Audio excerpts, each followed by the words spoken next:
Hey y'all, this is Evilise, and I want to do a deck profile because I recently got top 8 at the most remote duel regional. I got 6th place out of 129 duelists, going 6-1-1 with a pure Memento deck. So a lot of people have seen either Memento combos or deck profiles I've done before, but things have to be a little different now because a lot of people have seen that I was playing the Griffin combo, and last week Nightmare Griffin got banned. So had to innovate a little, make some new things, so I hope people see this, enjoy it, and maybe take some things of your own. There might be some ideas you take from here, there might be some you leave behind, but regardless, I want you to enjoy it and learn something. So, before we get into the deck profile, I want to give a few shoutouts. So first off, shout out to our Discord, Despringens Booty, where we do a bunch of testing as well as theorying. Shout out to Pac, who helped me with some of the theory for the deck. As well as my friends in the Chicago scene who have been so helpful with helping me get cards and play testing. And last but certainly not least, the camera woman right now, my girlfriend Nadia, who is both behind the camera and allowing me to record in her tattoo studio. So thank you, I love you. Without further ado, let's get into the deck profile. So first off, let's start with the main deck, right?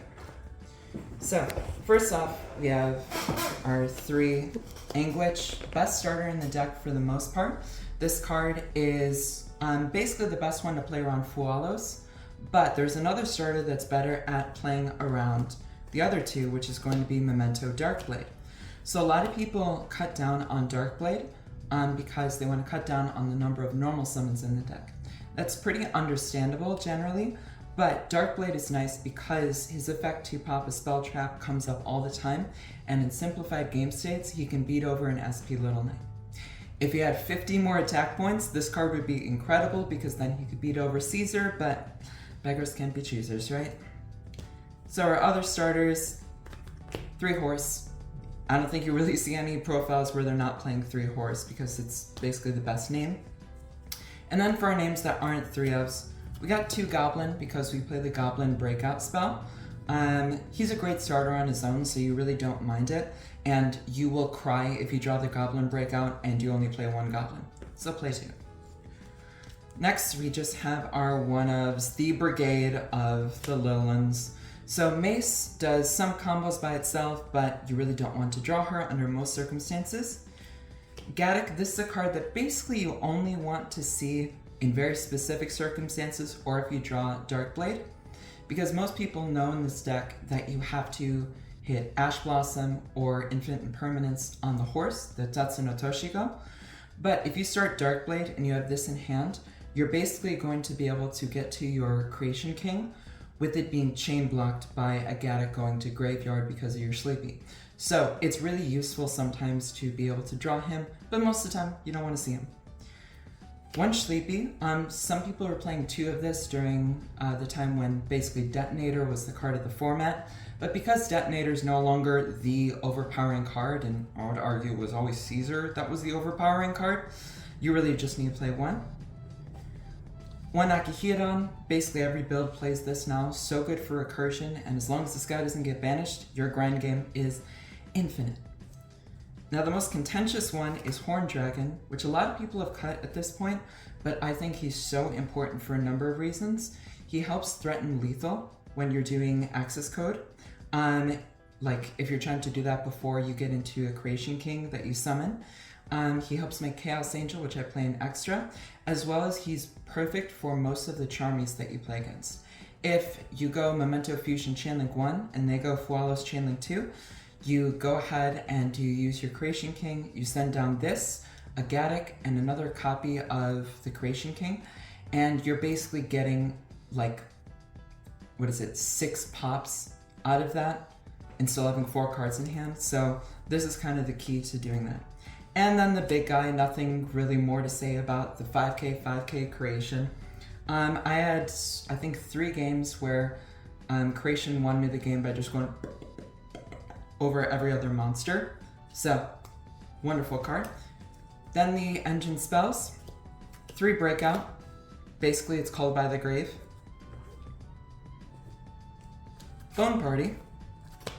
It's basically called by the grave. 3 fusion. because it's kind of like Called by the Grave. But it's also a card that really helps you with going second, or just with hand traps in general, because if you have 2 names plus a fusion card, then you're playing through 3 hand traps, even though it's only 3 cards itself. It really brings a lot of value with it, even though sometimes you draw 1 name and no other names, and it kind of breaks up your hand. 1 Midlan, you gotta play it, engine requirement. So then the non-engine cards, 3 Fualos. You can discard this card with a monster we play in the extra deck, so even if you draw it going first, it's fine, but it's just so powerful going second. 3 Ash Blossom, because this is also like Called by the Grave, but also can be a disruptive card for a lot of your opponent's plays. 3 Forbidden Droplet. I found this to be the best 3-up board breaker right now, because you're going to be playing against a lot of Blue Eyes decks, which I did. You're going to be playing against a lot of Malice, which I played against a decent amount of those as well. And it's just something that really always gets you value going second. And it also has good synergy with Fualos, because then you'll have plenty of cards to get rid of. 1 Talent, because now it's just at 1. And the other power spells, 1 for an extra piece of consistency. The actual 1 copy of Called by the Grave. Rhoda, because consistency. And Pot of Prosperity, because there's only 1 of it and you gotta play it. It's 41 cards. If I were making changes to the main deck, I would probably take out the 1 for 1 and probably play a 1 Engraver package. I think that's more consistent with being able to play through hand traps and such. So moving on to the extra deck, this is where some of the spice and weird shit comes in. So first off, the engine names. 1 Twin Dragon, 2 Creation King. This is pretty standard by now. If you're really afraid of Unicorn, you can up this to 2 or up this to 3, because you do have some space to play with. These cards are incredible though. Konami, please give this a holo upgrade. And then we've got some of the utility cards. So Solar Sichthin and Guardian Chimera. These cards you will sometimes make off of Fusion. They are useful in different situations, so sometimes you need Chimera, sometimes you need Sichthin, and sometimes you might need Dragostapelia as well. But I didn't play Stapelia because I found that the spot removal from the Sichthin was more important. Then the other, just kind of utility spot, SP, yes, haha, SP pass.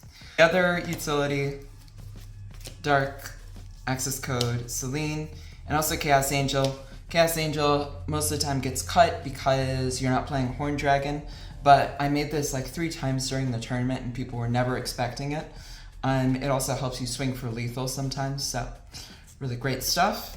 And then Dark, Selene Access Code is just kind of a package. You can play it if you want to, but it's not wholly necessary. And then the weirdo cards that I did for this combo. 1 Reaper Docus. So Reaper Docus, sometimes you put a Goblin or a Gaddock underneath it, and you call Light, so it becomes a Light Fiend. And then it's able to make Sequence, which is able to get you into your Baphomet. Reaper Docus also comes up sometimes in being able to make Selene by making something a spellcaster, but mostly you're just doing this for this combo where you make a Sequence. Now this is better than Moon of the Closed Heaven because it actually gives you an extra material to work with if you're not actually playing the Fiendsmith cards. And then Baphomet is just, it's the best card in the extra deck basically, besides the actual Memento fusions. Being able to banish your Creation King. Even during the Griffin combos, people would be like, oh, I really have to worry about the Yama summoning back the Griffin in the graveyard. But no, really the thing you have to be afraid of is the fact that the Creation King is in the banishment. It's really hard to interact with or stop with it, and it's going to pop 4 cards on your turn just out of nowhere. So that's really the thing you have to be afraid of. And then 1 Yama, which has basically always been a part of this combo. And then Abao is a new addition to the deck. So Abao, sometimes you end with her, but sometimes you actually go through the combo and you put her in the graveyard with a Yama, so you can summon it back on the opponent's turn without being weak to things like Droplet and Dark Ruler. So that's the extra deck, and the last thing is going to be our side deck. It's a pretty standard side deck, and there's really only one change that I'd make. So first we have 3 Lancia, It's Lancia, it hits Malice, which is your worst matchup, so you really want to play this. And now with only one crossout designator in the format, you're not going to be hit by it when your Malice opponent's going second, and they're not going to have the crossout for it. 3 Perulia, I kind of wanted this to be Droll, but Droll has so little synergy with some of the other cards in the deck, like the Fuelos as well as the Forbidden Droplet. So Perulia was just kind of another addition, and it did alright, but I think something like Bell would be a better use here. 2 Lightning Storm, 1 Duster. I thought I was going to play against a decent amount of Malice and Blue Eyes White Dragon, and that was, 3 of my matches, so I was right. Love that. 3 Triple Tactics Thrust. This is the best card in Yu-Gi-Oh, I believe. This card is so good going first, it's so good going second.